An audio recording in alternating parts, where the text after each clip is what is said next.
الحمد لله حمدا كثيرا طيبا مباركا فيه مباركا عليه كما يحب ربنا ويرضى. اللهم صل على سيدنا محمد النبي المليح صاحب المقام الأعلى واللسان الفصيح وعلى آله وصحبه وسلم تسليما.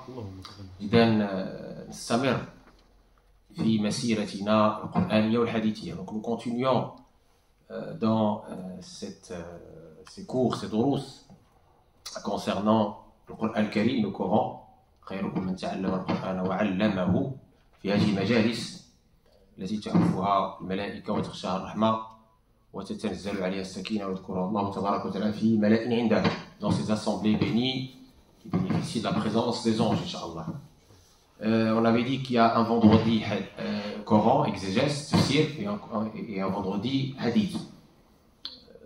Maintenant, wa sanadan, Inch'Allah. Et pour le Coran al-Karim, pour le Coran, effectivement, on a choisi l'exégèse tafsir bil ma'tour, à savoir celle de l'imam al-Qurtubi, Amir al-Muminina fi tafsir, Hakam al-Quran, qui a été traduit partiellement sous le nom Perle du Coran aux éditions Salsabil, et Bahr al-Madi fi Sir al-Majid de l'imam Ibn Ajiba al-Hassani, rahmatullahi alayhi. قبل أن نبداو موضوع الدرس غادي نسمعوا آيات بينات من سورة البروج، برواية ورش عن نافع طريق الأزرق من تلاوة الشيخ المرحوم الشيخ محمود خليل الحصري رحمة الله عليه، لأن هي اللي غتكون إن شاء الله موضوع تفسير اليوم. سورة البروج حكم وحكمة. Donc l'exégèse de Surat al-Buruj avec la question de l'enfant, le sorcier et le religieux. Une très belle histoire avec beaucoup de sagesse et subhanallah extrêmement d'actualité comme on va le voir. Et donc avant de commencer, nous allons écouter attentivement إذا قرئ القرآن فاستمعوا له وأنصتوا لعلكم ترحمون par la riwaya de Warsh d'après Nafi' chemin de l'Azraq. Donc la sourate al-Buruj, bismillah.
الذين آمنوا وعملوا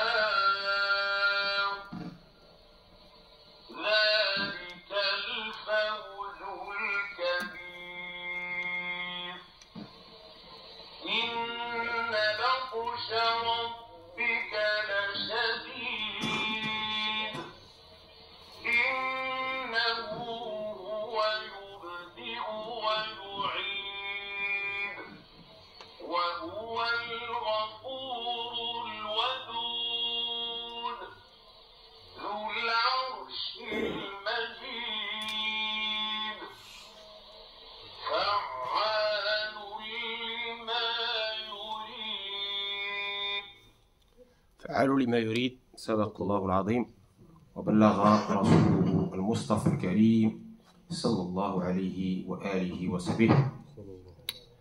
أعوذ بالله من الشيطان الرجيم. والسماء ذات البروج واليوم الموعود وشاهد ومشهود قتل أصحاب الأخدود النار ذات الوقود. سورة البروج.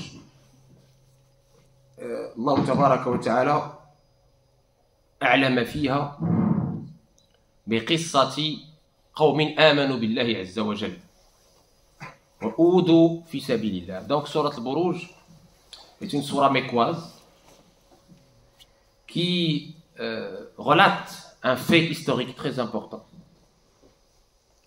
Une torture de personnes innocentes juste parce qu'ils ont dit Allah est notre Seigneur. قال ابن عجيبة هي 22 آية مناسبتها لما قبلها إلا الذين آمنوا وعملوا الصالحات لهم أجر غير ممنون. سورة الانشقاق مع قوله قتل أصحاب الأخدود فكأنه قال لهم أجر إذا صبروا كما صبر أصحاب الأخدود. وقيل لما ذكر أنه تعالى أعلم بما يعون من مكر والخداع والإذاية للمؤمنين وتعذيبهم بأنواع العذاب ذكر أن هذا الامتحان كما كان لمن تقدم من الأمم فيبتلى به ما تأخر من الأمم. فهذه الصورة عظة لقريش وتثبيت لمن يعذب من المؤمنين. Tout d'abord, en amont de cette sourate, effectivement, elle vient après sourate al-Inshiqaq, où Allah dit à ces gens qui sont dans le stratagème makr et qui croient éteindre la lumière d'Allah tabaraka wa ta'ala, ou vouloir éteindre la lumière d'Allah tabaraka wa ta'ala par leur bouche, il leur dit Allah tabaraka wa ta'ala est au-dessus de votre stratagème. Et il cite ici cette torture incroyable qu'a subi Ashab al-Ukhdud. ولن السماء ذات البروج 12 وهي الحمل والثور والجوزاء والسرطان والأسد والسنبلة والميزان والعقرب والقوس والجدي والدلو والحوت. شبهت بالقصور لأنها تنزلها السيارة وتكون فيها التوابت ومنازل القمر أو عظم الكواكب. سميت بروجا لظهورها من التبرج أي الظهور أو أبواب السماء فإن النوازل تخرج منها. واليوم الموعود يوم القيامة. Tout d'abord, Allah ici jure, et c'est lui qui a uniquement le droit de jurer par ces choses-là. Nous, on n'a pas le droit de jurer par ces choses-là, parce que c'est sa création. Il jure par le ciel et ses astres, ces buruj qui sont là pour embellir ce premier ciel, et qui apparaissent à l'œil nu. Et ils ont dénombré 12, je les ai cités en arabe. L'yawm al-maw'oud, le jour promis. Le jour promis, c'est le jour de la résurrection. وشاهد ومشهود. شاهد في ذلك اليوم ومشهود فيه. المراد بالشاهد من يشهد فيه من الخلائق كلهم. والمشهود فيه ما في ذلك اليوم من عجائبه وأهواله. إذا أريد بالشهود الحضور وإذا أريد الشهادة فيقدر معمول أي مشهود عليه أو مشهود به. الضرب في الأقوال في الشاهد المشهود. Ensuite, il jure par shahid al-mashhud, le témoin et celui qui témoigne. Qu'est-ce qui témoigne et qui est le témoin? Il y a plusieurs versions dans nos exégèses, c'est facile, de shahid al-mashhud. قيل الشاهد أمة محمد صلى الله عليه وسلم. Le témoin, dans une version, c'est la Ummah de Sayyidina Muhammad qui témoigne qu'elle a bien reçu le message et qui témoigne aussi de la transmission du message. والمشهود سائر الأمم. L'objet du témoignage, les autres Ummah, المشهود. لأنهم يشهدون عليهم كما تقدم. Parce que justement, ils témoignent qu'ils ont bien reçu le message de la part de Sayyidina Muhammad et nous on témoigne qu'on a bien transmis le message aussi. وقيل الشاهد عيسى عليه السلام والمشهود أمته. Et dans une autre version, c'est Jésus, Isa. Pourquoi? Parce que Allah, il a dit dans le Coran, dans Surat al-Ma'idah, dans Surat 7, وَكُنْتُ عَلَيْهِمْ شَهِيدًا مَا دُمْتُ فِيهِمْ. Et j'étais témoin sur eux quand j'étais parmi eux. فلما توفيتني كنت أنت الرقيب عليهم وكنت عليهم شاهدا ما دمت فيه. Donc j'étais parmi eux, j'étais témoin. Très bien. وقيل الشهيد جميع الأنبياء. Ils ont dit les témoins c'est tous les prophètes. Chaque prophète qui a été envoyé, chaque messager pardon qui a été envoyé, il témoigne. جميع الأنبياء. والمشهود أممهم. Et ceux qui ont reçu le témoignage, qui ne peuvent pas mentir, dire non, on n'a rien reçu, on n'a rien entendu, ce sont leur communauté, toutes les communautés. وقيل الشهيد الملائكة الحفظة والمشهود الناس. Ils ont dit aussi dans une autre version, ce sont les anges qui écrivent nos actions, qui sont shahid, témoins de ce qu'on fait. والمشهود, nous sommes l'objet de ce témoignage. لأنهم يشهدون عليهم يوم القيامة, parce que le jour de la résurrection, ces anges justement témoignent, le témoignage de la vérité, avec ce qu'ils ont vu, ce qu'ils ont entendu, ce qu'ils ont écrit. وقيل الشاهد الجوارح والمشهود عليهم. Ils ont dit aussi dans une autre version, ce sont nos 5 sens, nos membres, puisque Allah va leur donner le témoignage, il va leur dire de témoigner sur toi ou contre toi. والمشهود عليهم أصحابها وكل شاهد الله والملائكة وأولو العلم. Et dans un autre verset, شهد الله أنه لا إله إلا هو والملائكة وأولو العلم قائما بالقسط. Et dans un autre verset, cette shahada, ce témoignage, c'est Allah tabaraka wa ta'ala, puis ses anges, puis les gens de la science. On regarde de leur honneur, on regarde de leur privilège. والمشهود به الوحدانية. Il témoigne de quoi? Du monothéisme pur, qu'Allah tabaraka wa ta'ala est un et unique, n'a pas d'associé, n'a pas de ressemblant. وقيل الشاهد جميع المخلوقات المشهود به وجود خالقها وإثبات صفاته من الحياة والقدرة. Ils ont dit toutes les créatures sont témoins.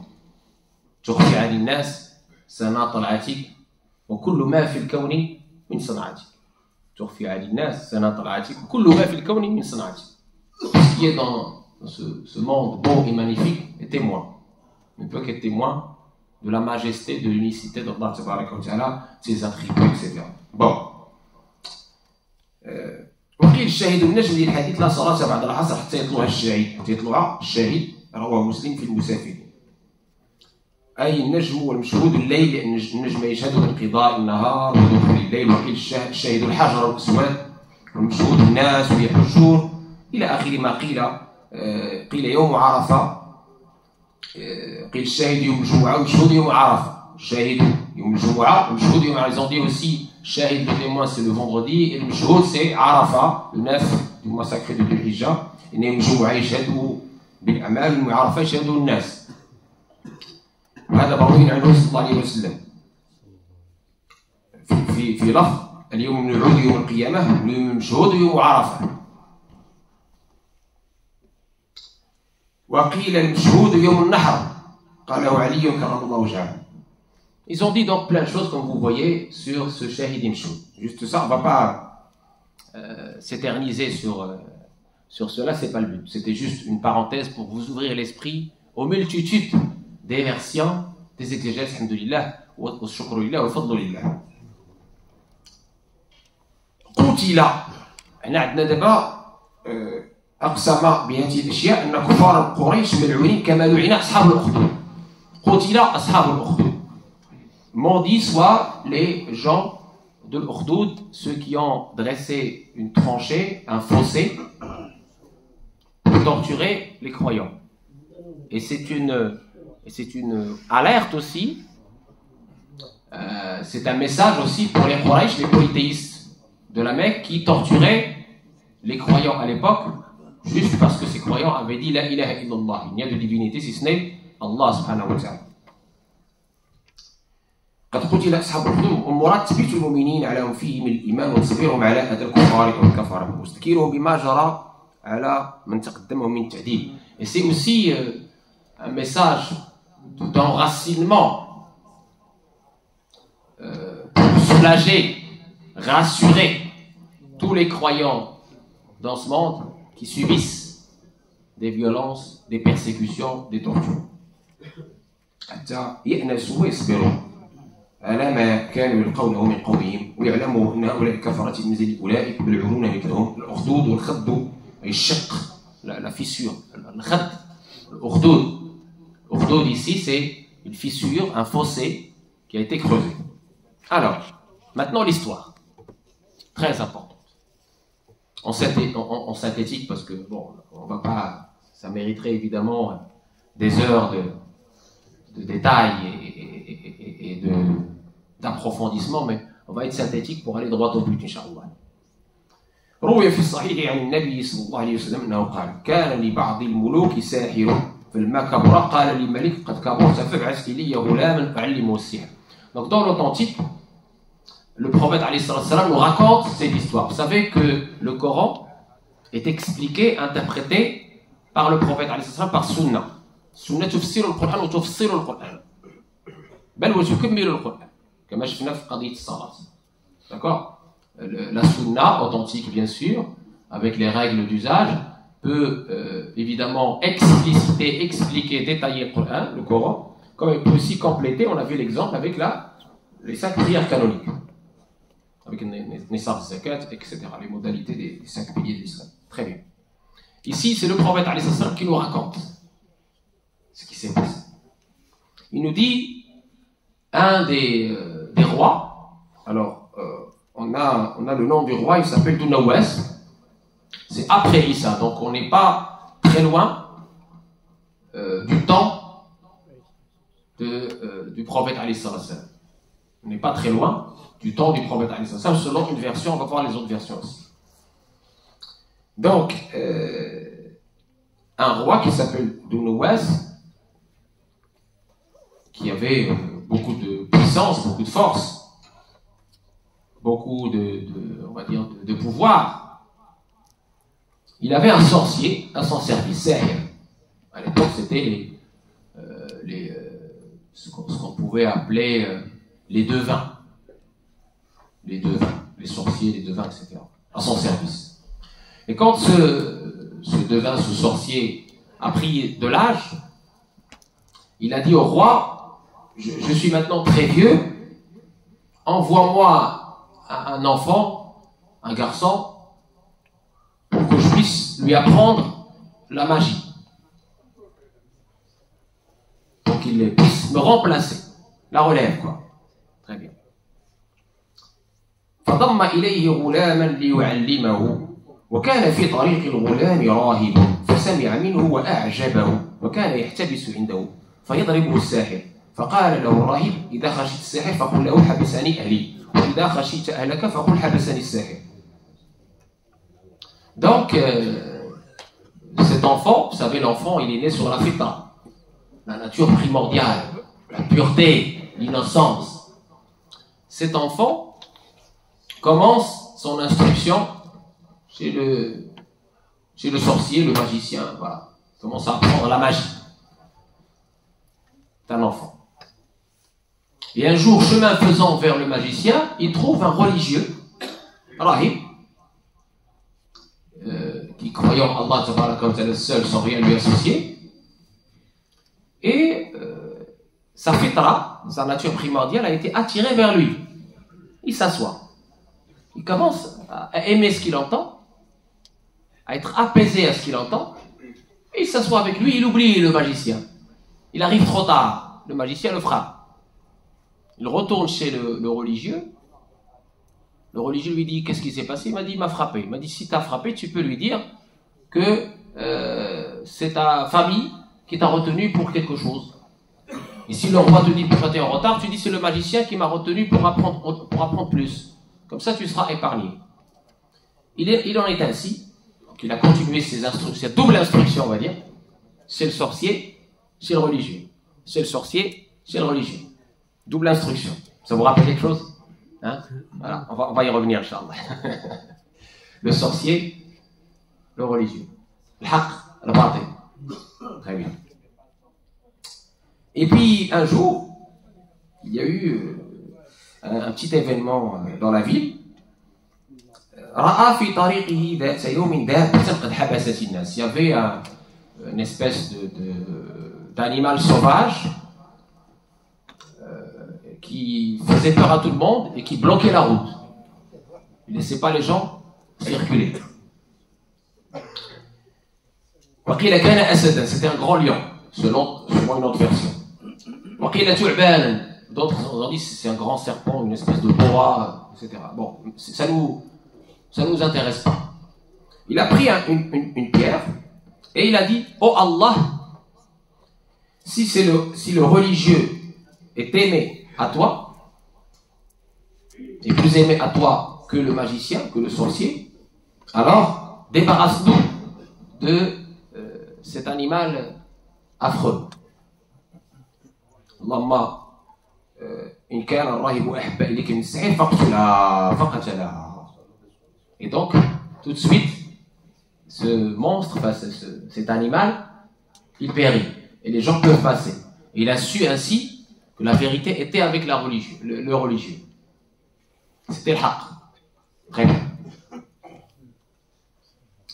وكان الغلام تعلم من الساحر اسم الله الأعظم فكان الغلام يبرئ الأكمه والأبرص ويشفي من الأدواء فعمي جليس الملك فأبرأه وأبصره الملك فقال: من رد عليك بصرك؟ فقال: ربي. غضب الملك فعذبه فدل على الغلام فدل على الراهب فلم يرجع عن دينه فقد بالمنشار وأبى الغلام. Donc ici, les épreuves vont commencer. De grosses épreuves.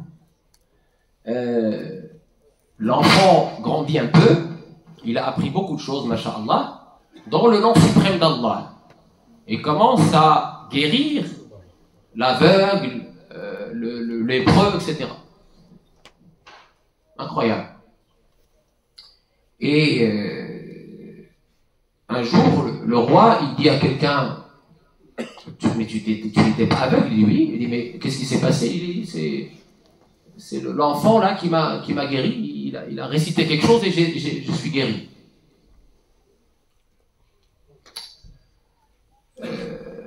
Mais il nous dit que c'est Allah derrière. Et donc le roi, il était très en colère. Il dit: comment ça, vous avez un autre seigneur que moi? L'orgueil, comme Pharaon. Et donc, il le torture jusqu'à ce qu'il puisse lui indiquer la source de l'information, jusqu'à remonter à l'enfant, jusqu'à remonter d'abord à Rahib, au religieux. Donc, il fait venir le religieux, lui dit: qui es-tu? Qui t'a appris ça là? Comment tu peux guérir des gens comme ça, etc. Il dit: Allah tabaraka wa ta'ala m'a donné ça. Crois en Allah et tu verras. Et donc, il a voulu, on va dire, l'égarer de sa religion. Rahib n'a pas voulu, et il a été torturé à mort en étant coupé en deux par une scie. C'est incroyable, c'était affreux, horrible. On l'a coupé en deux. Le roi ordonne de le couper avec une scie, minchar. Puis on amena l'enfant. On remonte à l'enfant maintenant.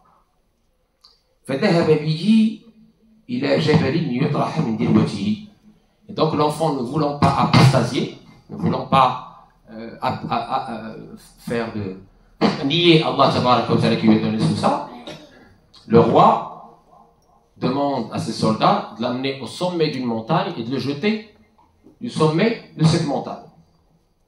Cet enfant appelle son Seigneur, Allah subhanahu wa ta'ala, à l'aide, et la montagne commence à trembler, les soldats périssent. Et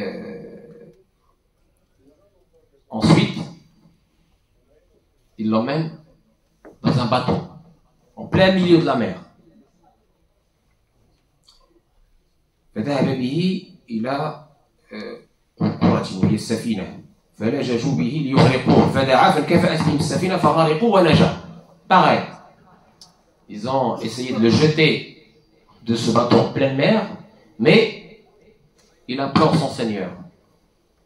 Et c'est eux qui ont été noyés. Et lui, il a été épargné par l'aide d'Allah tabaraka wa ta'ala. Ça est sauf. Et puis, le roi, il était en colère. Il ne savait pas quoi faire de cet enfant qui va mourir finalement. Quoi qu'il fasse, il est épargné. Qu'est-ce qu'il fait? Et c'est l'enfant qui va lui proposer. Écoutez ce qu'il va lui dire à l'enfant. L'enfant, ce qu'il va dire à ce roi. Il lui dit, si tu veux vraiment me tuer, voici ce que tu dois faire. لست بقاتلي حتى تجمع الناس في صعيد وتصلبني على جذع وتأخذ سهما من كنانتي وتقول بسم الله رب الغلام بسم الله رب الغلام ثم ترميني به فرماه فوقع في الصغير فوضع يده عليه ومات فقال الناس آمنا برب الغلام آمنا برب الغلام. Donc qu'est-ce qui s'est passé? L'enfant lui dit, si tu veux vraiment me tuer, tu dois appeler tout le monde, devant tout le monde, tu vas me crucifier au niveau d'un palmier, et tu vas prendre une flèche, mais avant de lancer la flèche, tu vas dire à voix haute devant tout le monde, au nom d'Allah, le Seigneur de l'enfant. Au nom d'Allah, le Seigneur de l'enfant. C'est comme ça que tu pourras me tuer. Et donc, le soldat qui était en charge d'exécuter la sentence, cette terrible et injuste sentence, il prend effectivement la flèche, il dit « Bismillah Rabbil Ghulam » au nom d'Allah, le Seigneur de l'enfant, et il le tue. Quand les gens ont entendu ça, tout le monde a cru en Allah Ta'ala. Tout le monde croit en Allah Ta'ala, grâce au sacrifice de cet enfant. Et donc, ils ont dit au roi, les conseillers du roi, ils ont dit, malheur à toi, ce que tu craignais arrive, voilà, regarde. Ils ont été attirés vers le Seigneur du Ghulam, le Seigneur de cet enfant. Tu as été battu là, par un enfant. Maintenant, il ne croit plus en toi. Il n'est plus rien. Et donc ce roi, qu'est-ce qu'il a fait? Il a creusé un grand fossé. Il l'a rempli de feu. Vous savez, à l'époque, il mettait comme le pétrole aujourd'hui, le qar, zift, pour que ça puisse être très très très très très chaud, terriblement chaud. C'est du feu. Et il prend la population et il leur dit, soit vous apostasiez, soit je vous aide dans le feu. Et les gens, évidemment, alhamdoulilah, cette flamme, cette lumière de la foi s'est enracinée dans leur cœur. Ils ne pouvaient pas revenir en arrière. Alhamdoulilah, ils étaient rassurés, apaisés par cette foi, par l'amour d'Allah. Ils n'ont pas voulu. Ils ont été jetés dans le feu un à un. Femmes, enfants, hommes, vieillards, tout le monde. Jusqu'à ce qu'il y ait une femme avec un enfant qui a pris peur à cause de son bébé. Elle a pris peur, elle a voulu revenir sur sa religion, apostasier. Mais son enfant, Allah l'a fait parler. Sabi. Ya umma usbiri fa innaki ala al-haq. Il dit, ma mère, patiente, résiste, n'aie pas peur, tu es sur le haq, tu es sur la vérité. Ce qui chez Allah est meilleur, le bas monde est éphémère. فاقتحمت بصبيها وقيل لها قري ولا تنافقي. Et on lui dira, n'aie pas peur, ne sois pas hypocrite. ما هي إلا عميسة سوء الحديث في صحيح مسلم. واسم الغلام عبد الله بن تامر. Le nom de l'enfant c'est Abdullah ibn Tamir. واسم الراهب, le religieux, il s'appelle Fimion. Wasmul Malik, on l'a dit, le roi il s'appelle Tounawas. Et on a dit que cette histoire, c'est pas juste une histoire qui a été répétée plusieurs fois à plusieurs personnes, à plusieurs populations. C'est ce que nous dit l'exégèse. Donc une, celle qu'on raconte, elle est à Najran, une ville du sud-ouest de l'Arabie, Najran, le Yémen d'aujourd'hui, d'accord? D'autres à Sham, l'actuelle Syrie, Jordanie, Palestine. Et l'autre à Faris, l'actuel Iran.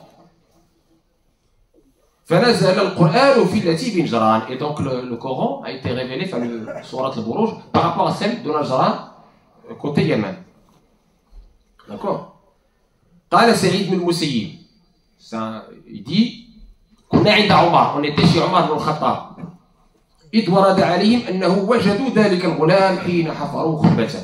Ils ont trouvé cet enfant qui a été tué par, rappelez-vous, par cette flèche, encore intact. La terre ne s'est pas nourrie de lui, comme on a dit pour les martyrs, pour les awliya, les saints. Comme même dans la même position où il a été tué. Quand on essaie de l'enlever la main, elle revient à sa place. Omar écrit enterrez-le là où vous l'avez trouvé. Omar écrit à cette personne-là, enterrez-le là où vous l'avez trouvé. Idem, très important ici, par rapport à cette histoire que vous venez d'entendre, qui est extraordinaire, magnifique.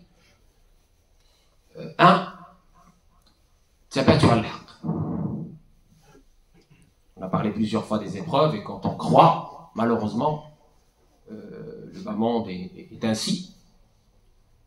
Vous devez vous attendre à des épreuves diverses et variées. Simplement, nous demandons à Allah de ne pas nous éprouver par quelque chose qu'on ne supportera pas. Et de ne pas nous éprouver dans notre religion. Allahumma la taj'al musibatana fi dinina. Faqat. Wa la tuhammilna ma la nutiq. هذا اللي ندعيه الله عز وجل. الله تبارك وتعالى nous dit dans le Coran أفحسب الذين آمنوا أن يتركوا أن يقولوا آمنا وهم لا يفتنون ولقد فتنا الذين من قبلهم فليعلمن الله الذين صدقوا وليعلمن الكاذبين. Et j'ai déjà réservé des séances entières au sens de l'épreuve. Le sens de l'épreuve, c'est pas une malédiction, c'est pas non. Le sens de l'épreuve, c'est au-delà de tout ça. Ça peut être des messages, ça peut être un enracinement, ça peut être une purification, ça peut être une élévation, ça peut être des tests, ça peut être plein de choses. Plein de choses. Pas prendre l'épreuve pour non, mais Allah m'aime pas. Non, c'est pas vrai. D'accord? Ça, c'est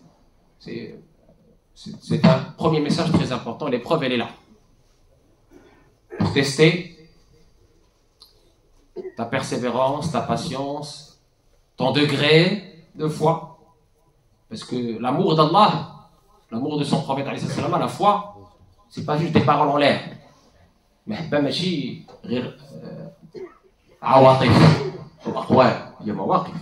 c'est aussi des preuves d'amour. Et ça, c'est quelle meilleure preuve d'amour que celle de cette persévérance et de cette patience que vous avez vue à travers cette histoire. Deuxième grand message, et ça nous intéresse également, c'est très d'actualité aujourd'hui, nos enfants. Nos enfants aujourd'hui, ce schéma que vous venez d'entendre, le sorcier, le religieux, il s'applique encore. الحق الباطل كي يتعلم الحق ويتعلم الباطل. ها؟ يتعلم الحق ويتعلم الباطل. Ne تخافوش, n'ayez pas peur. Nos enfants, ils ont un filtre qu'Allah tabaraka wa ta'ala leur a donné qui s'appelle fitra. كل مولود يولد على الفطرة, la nature primordiale. Cette lumière intérieure qu'Allah leur a donnée. Ne vous inquiétez pas. Au contraire, le fait qu'ils puissent être exposés à tout ça, et que vous derrière, vous êtes là pour l'immuniser, pour lui donner la bonne version, ça va l'enrichir, et ça va l'immuniser, et ça va lui ouvrir les yeux, et ça va encore le renforcer, comme le ghulam. Le ghulam, il a été exposé au batil, au mal. Le sorcier, le magicien, lui a appris plein de choses qui ne sont pas, sont mauvaises. Et malgré cela, son cœur pur, son innocence, sa fitra, a été dirigé vers qui? Vers le religieux. Et il a fini, alhamdoulilah, comme vous le savez. Donc ne vous inquiétez pas. Ne dites pas oui, mais on enseigne à mon enfant le genre, je sais pas quoi d'autre, etc.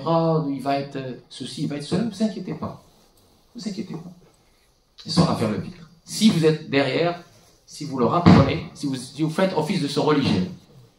La كنت تهوى هذاك الانسان اللي قايل حاضر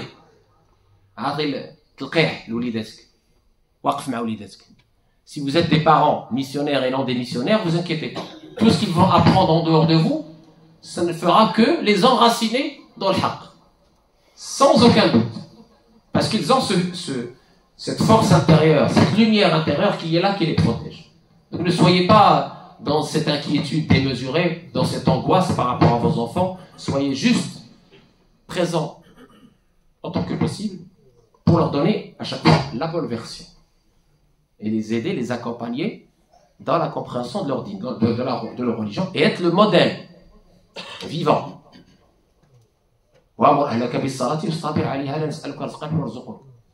Faire la prière comme on l'a dit dans le programme du Ramadan, qu'il faudra continuer bien sûr. Faire la prière avec lui, le matin avant d'y aller, je rassemble mes enfants, ma famille pour la prière, avant d'aller au travail, le soir également, etc. Donc, restez attentifs à ce talqin, à cette transmission. Ne soyons pas des parents démissionnaires. Donc ça, c'est très important. Et dernière chose, troisième et dernier message de Qissatu Ashab al-Ukhdud. Ce qui se passe en ce moment à Gaza. Vous voyez que ce qui se passe à Gaza, ce n'est pas une première. Et malheureusement, ce ne sera pas une dernière. Quand on a la foi, on est éprouvé parce que ce bas monde et tout ce qu'il contient ne vaut rien chez Allah. C'est ça qu'il faut comprendre. Ne vaut rien chez Allah. Donc ne soyons pas angoissés. Prions évidemment pour cette population fragilisée dans l'épreuve incroyable. Faisons ce qu'on peut, notamment l'aide, et on avait parlé de cette aide-là plusieurs fois, plusieurs formes. Dans la prière de l'Eid, je vous ai transmis la fatwa des savants de cette possibilité, de cette autorisation de transférer zakat à cette population fragilisée parce qu'ils sont dans l'extrême besoin. C'est un cimetière à ciel ouvert, maqbaratun, et il y en a qui ont demandé les preuves par rapport à cette possibilité de transmettre la zakat ailleurs que dans l'endroit où on est. زكاة المال وزكاة الفطر إلى آخره. زكاة المال بالخصوص on la donne dans l'endroit où on est, dans la distance inférieure à la distance du qasr, c'est-à-dire dans un rayon d'environ 70 km. Mais les savants ont dit qu'on peut la donner ailleurs si il y a des proches parents qui sont ailleurs pour renouer le lien de sang. Évidemment, les personnes ne doivent pas être à notre charge légale. Et donc, ainsi, ça va être sadaqatun wasila, ça va être une amende et le fait de... Et l'ajr, le mérite d'avoir renoué le lien de sang. Ou bien, ils ont dit, dans le pays où les gens en ont plus besoin que le pays d'origine, où on est. Très bien. La preuve. Il y a le fi'l de Mu'adh ibn Jabal. Mu'adh ibn Jabal, qui était un grand compagnon, un savant parmi d'autres savants des compagnons, qui était même le plus connaisseur du halal et du haram selon la qualification de notre prophète, le meilleur connaisseur du licite et de l'illicite, c'est Mu'adh ibn Jabal. Et donc, qu'est-ce qui s'est passé avec Mu'adh ibn Jabal? Mu'adh ibn Jabal radiallahu anhu ba'ata بثلث الصدقة إلى عمر بن الخطاب رضي الله عنه فأنكر ذلك عمر وقال لم أبعثك جابيا ولا آخذا للجزية وإنما بعثتك لتأخذ من أغنياء الناس فترد على فقرائهم فقال معاذ ما بعثت إليك بشيء وأنا أجد أحدا يأخذه علي. Première preuve, Mu'adh n'était pas évidemment à Médine, il a été gouverneur ailleurs et il a envoyé le tiers de la zakat à Omar. Omar lui dit, mais qu'est-ce que tu m'envoies?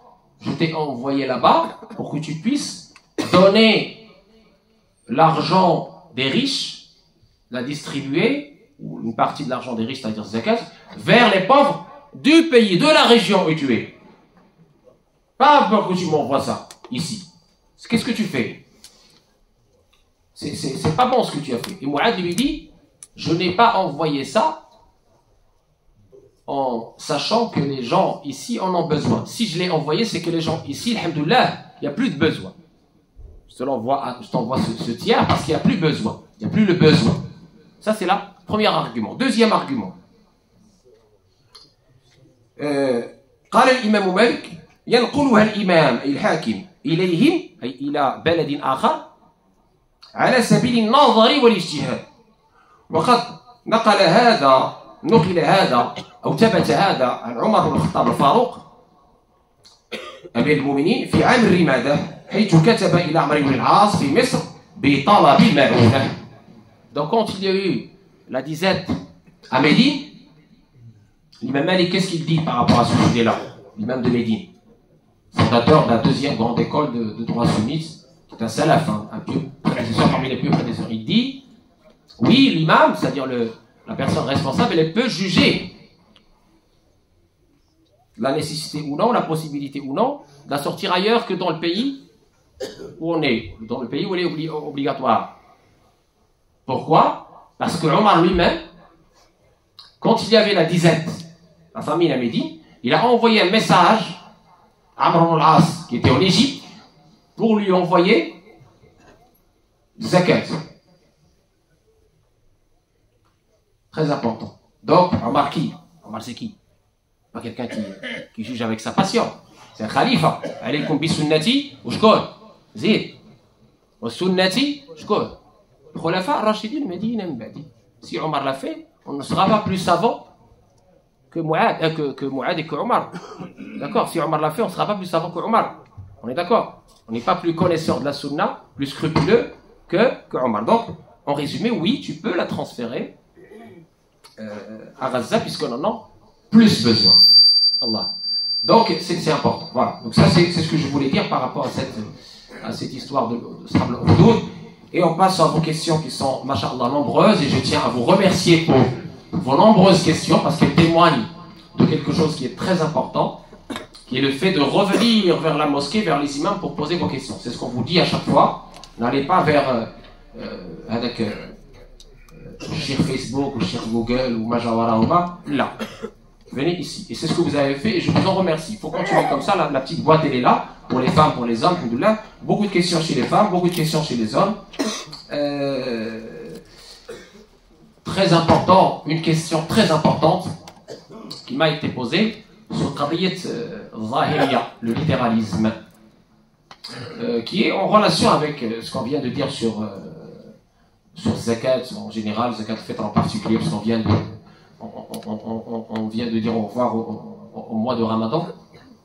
Inch'Allah, qu'Allah nous aide, qu'on puisse vivre d'autres Ramadan, bismillah, amin, par sa bénédiction, sa grâce et sa miséricorde. Je disais, le wuquf inda zahiri an-nas, harfiya. J'ai déjà fait un prêche et un dars sur cette question cruciale. Qu'on ne peut pas prendre un verset du Coran ou un hadith sans connaître son statut, ce qu'il est muqayyad, mutlaq, nasir, mansour, abrogé, abrogeant, spécifique à une situation étendue. Est-ce qu'on peut l'étendre? Quel est son contexte, etc. On ne peut pas prendre un texte scripturaire, quand bien même il est authentique, et le comprendre selon notre passion ou selon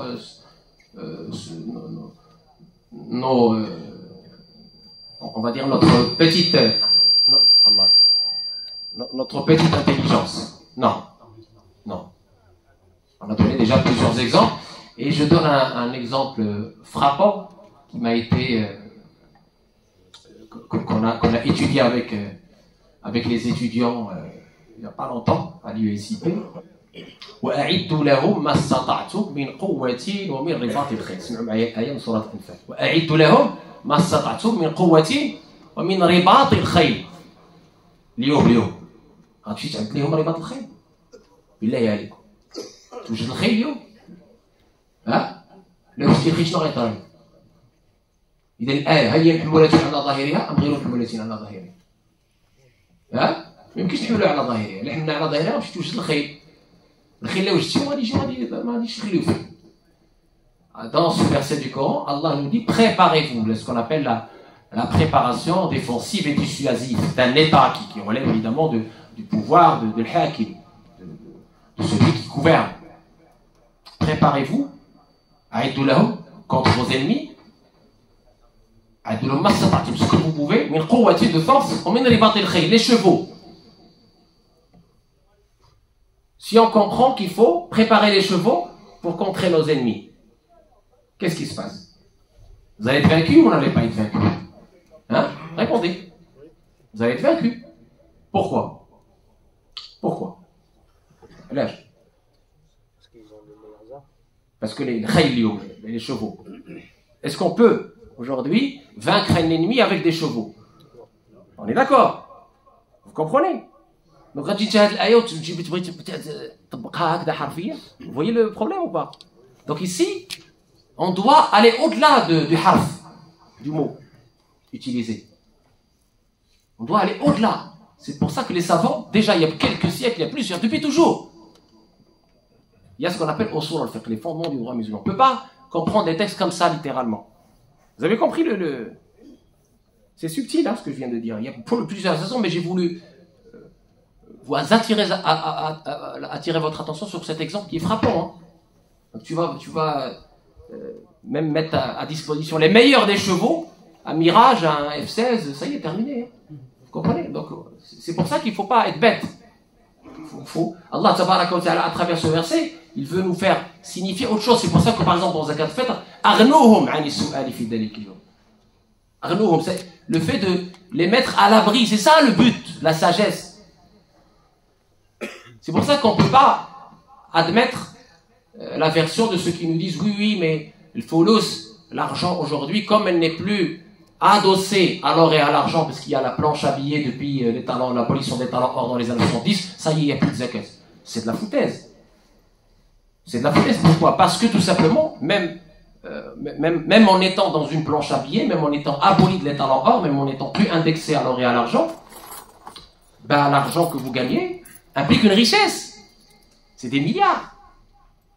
Idem pour le pétrole, même s'il n'est pas littéralement dans les asnaf, dans les éléments explicitement donnés par le hadith, il doit être inclus dans ce zakat. Sinon, comment on peut imaginer des gens qui récoltent des milliards à travers le pétrole et le gaz et qui ne veulent pas donner la zakat? Juste sous prétexte que c'est pas explicite dans le hadith. C'est pas explicite dans le hadith, mais ça va pas, non? Vous comprenez ou pas? Donc il faut aller au-delà, il faut voir quelle est la sagesse. Quel est le sens? C'est une richesse ou c'est pas une richesse? C'est une richesse. Donc il faut. Voilà. Donc c'est pour ça que je veux attirer votre attention sur le danger du littéralisme. Et la bêtise du littéralisme. Voilà. Donc je ferme la parole. C'est très important. Et merci pour cette question qui nous a permis de comprendre quelque chose de très important. Alors ensuite, il y a des remarques de la part des sœurs qui trouvent qu'il faut plus de bienveillance là-haut. Hein, ils disent qu'il faut de la bienveillance quand on veut parler, quand on veut dire aux gens de faire de la place et tout ça et tout ça. Oui, c'est de la bienveillance et effectivement, j'invite les membres de l'association à être bienveillants, Inch'Allah. Alors, il y a aussi des messages, j'aime ma mosquée, qu'Allah aide les personnes dans le besoin et qu'Allah les mette à l'abri. Amin, amin, amin. Je propose qu'on agrandisse la mosquée des femmes. Oui, on est, Inch'Allah, le prochain projet dans lequel vous avez tous participé, bi'idhnillah, il aura comme but aussi d'avoir quelque chose de plus grand. Faites des dons pour donner les affaires au SDF. Oui, on organise souvent effectivement ces dons.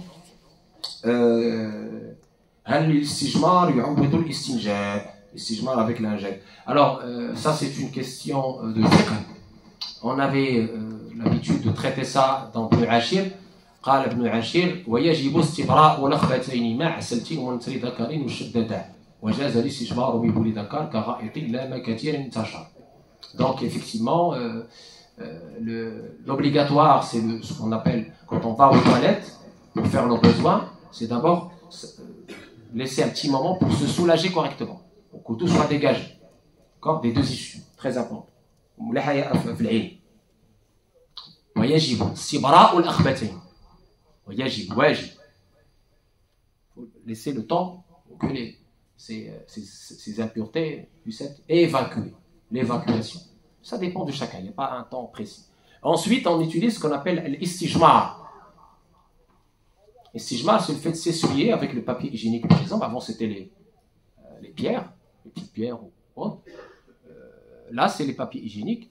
On s'essuie autant de fois que possible pour éliminer les impuretés. Et ce sera suffisant uniquement pour l'urine masculin et pour les selles qui ne sont pas liquides. Troisième élément, l'istinja. Le fait d'utiliser l'eau, et c'est ça qui est mieux et meilleur. Et c'est sur cela que le verset coranique a été descendu. C'était une tribu qui utilisait l'eau dans ce qu'on appelle la purification intime, toilette intime. Et Allah a révélé à son prophète qu'il les aimait. Ça c'est très important. Donc oui, effectivement, on peut utiliser les lingettes, il n'y a pas de problème du moment qu'on enlève ces impuretés sans exagération. On a déjà parlé du bienfait du Taslim ala Rasulillah, on en a fait une prêche, donc vous pouvez revenir sur la chaîne de votre mosquée, la chaîne YouTube de votre mosquée, vous trouverez un dars complet sur les bienfaits de Salat wa salam ala Rasulillah. Ensuite, oui, pouvons-nous nous repentir après avoir commis le shirk? Oui, Allah tabaraka wa ta'ala, tant que on n'est pas dans le gharghara, c'est-à-dire tant que on n'est pas au niveau de l'agonie, gharghara, et tant que les grands signes de la fin des temps ne sont pas encore arrivés, c'est-à-dire le soleil ne s'est pas levé de son coucher, alors oui, les portes de repentir sont ouvertes, grandes ouvertes. Et tu peux te repentir d'absolument tout. Allah yaghfir ad-dunuba jami'a. Qul ya ibadi alladhina asrafu ala anfusihim la taqnatu min rahmatillah. Allah yaghfir ad-dunuba jami'a. Innahu ghafurur rahim. Donc, il faut se repentir avant qu'il soit trop tard. Trop tard dans l'agonie, la mort ou les grands signes. Famina. Donc les portes sont ouvertes. Dépêche-toi. Dépêchez-vous. Quelle est la sagesse de la création de Shaitan? Ça c'est un long sujet. On pourra faire un séminaire sur la philosophie de la foi, parce que là on n'est pas dans la philosophie de la foi, on est dans la foi. Allah a voulu, c'est sa volonté, de nous éprouver. Et puis on verra ça donc dans l'aqida, dans les leçons de l'aqida, Inch'Allah, de façon plus détaillée.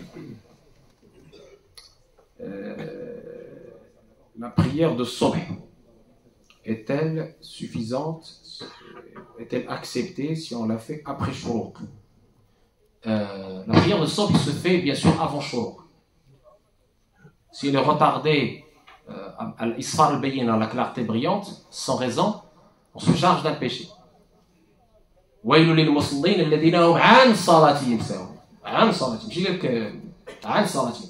Tu retardes la prière, sans raison, de son waqt ikhtiyari, c'est le waqt ikhtiyari daruri, tu te charges d'un péché. Donc il faut se repentir à Allah de cela, faire son possible pour que chaque prière soit priée en son temps, parce que c'est des rendez-vous importants, 5 rendez-vous importants avec Allah tabaraka wa ta'ala, et puis, si on la rate, il faut la rattraper.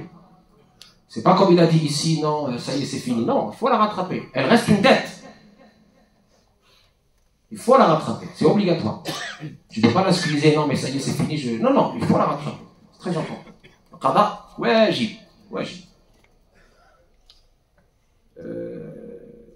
Alors, y a-t-il un moyen simple pour faire ces ablutions quand on a des chaussures, par exemple à l'école? On a déjà parlé sur le masih ala al-khuffayn, le fait de s'essuyer sur le jawarib comme le frère ici, ou sur les chaussures si et seulement si elles sont de cuir. Ça, vous allez voir le détail pareil dans la chaîne YouTube. Il y a la playlist qui s'appelle les ablutions, masih tayammum. Vous allez voir les conditions pour qu'on puisse effectivement faire cet essuyage au lieu du lavage des pieds. Ça, c'est les rangs. On peut répondre à la prière, c'était concentré, ok. Dans ça, c'est des séminaires qu'on a fait sur l'éducation des enfants. Comme ça, on l'avait dit la dernière fois sur le fait d'être la bonne tenue pour venir à ce rendez-vous important. Et puis on avait une doléance de la part d'un frère qui est très en colère par rapport à Salat al-Eid, parce qu'on a tardé. Je ne vais pas vous lire tout son message, vous pouvez le lire, il est là. Il a dit qu'on avait dit 8 heures et qu'on a tardé. Moi, j'étais témoin. Effectivement, moi, je suis venu très tôt. Je suis venu à 7h30 du matin. Et j'ai vu qu'il y avait encore personne. D'accord? Et même à 8h30, il y avait encore très peu de monde. Et les gens rentraient. Encore, 8h30, il y avait encore 50% environ. Qu'est-ce qu'on fait? C'est ça la question. Qu'est-ce qu'on fait? Est-ce qu'on n'attend pas ces gens? Ou est-ce qu'on attend ces gens? Je sais, vous. Alors, je sais que vous allez me dire oui, mais c'est ce que vous avez dit d'ailleurs dans le message. Oui, mais vous pénalisez ceux qui respectent, ceux qui sont venus tôt, etc. Je suis d'accord. Mais on n'est pas dans une entreprise. D'accord? La maison d'Allah, on doit faire en sorte d'attendre nos frères. De supporter. De faire preuve de patience. Pour Allah. Pour avoir les mérites d'Allah. Tu restes dans le froid, certes. Tu as peut-être autre chose à faire, certes. Mais tu restes pour Allah et Allah va te récompenser. Plus le temps passe, c'est pas l'argent que tu vas récolter. C'est plus que ça. Plus tu viens tôt, et le temps passe, plus ton compte chez Allah tabaraka wa ta'ala est crédité par les hasanat. Riba. Cette attente-là, ne croyez pas qu'elle est inutile ou que c'est une perte de temps. Au contraire, c'est ça le temps utile. C'est ça le temps que vous allez retrouver chez Allah tabaraka wa ta'ala en hasanat, en grand mérite. Donc ne croyez pas que vous perdez du temps en venant ici. Non. Ces retards doivent être considérés par la personne comme, alhamdoulilah, une patience pour Allah. Et ne crains rien. Et plus généralement, le conseil que je donne à mes frères et sœurs, que j'ai toujours donné, on n'a que 2 fêtes dans l'année. 2 fêtes. Et le fête et l'adha. Faites en sorte de prendre votre journée, s'il vous plaît, pour vous et pour vos enfants. C'est notre identité qui est en jeu là-dedans. Mais il y a des gens qui font ce calcul-là. Ils disent oui, mais voilà, j'aimerais bien que Salat al-Eid soit à 7h30, 8h, comme ça, hein, je ne prends pas la journée, je vais au travail. Mon frère, ma soeur, c'est l'Eid. C'est un moment très important. C'est un moment crucial de ta vie spirituelle et de tes enfants. Si tu ne profites pas de ce jour pour te reconnecter à Allah, pour ramener tes enfants, ta famille, quand est-ce que tu vas faire ça? On n'a que 2 jours dans l'année, pas beaucoup. Pas beaucoup. Comme, alhamdoulilah, en France, on a donné cette autorisation aux juifs et aux chrétiens de prendre leur jour. Noël, Pâques, etc. à l'Ascension. N'est-ce pas? Nous, on a aussi ce droit-là, qui est inscrit. Hein? Donc, prenons-le. 2 jours dans l'année, c'est rien. Quitte à prendre un RTT, même un congé sans solde pour Allah, c'est rien. Prenez-le. Je vous encourage à le prendre. Et pas juste prendre la matinée ou prendre 1 heure. Non, toute la journée, Inch'Allah. Comme ça, tu as le temps de profiter, de baigner, toi et tes enfants, dans cette ambiance de l'Eid, dans cet esprit de l'Eid, dans cette spiritualité de l'Eid. Allah yafqna wa iyyakum, wa yatlubu min ad-du'a, Allah yafraj alayhum, Allah yashafihum, والله يجبتسل الجميع والله تقبل من الجميع والله ينفعنا الله يعلمنا ما ينفعنا وينفعنا بما علمنا ويجعل حجة لنا لا حجة علينا واخر دعوانا الحمد لله رب العالمين.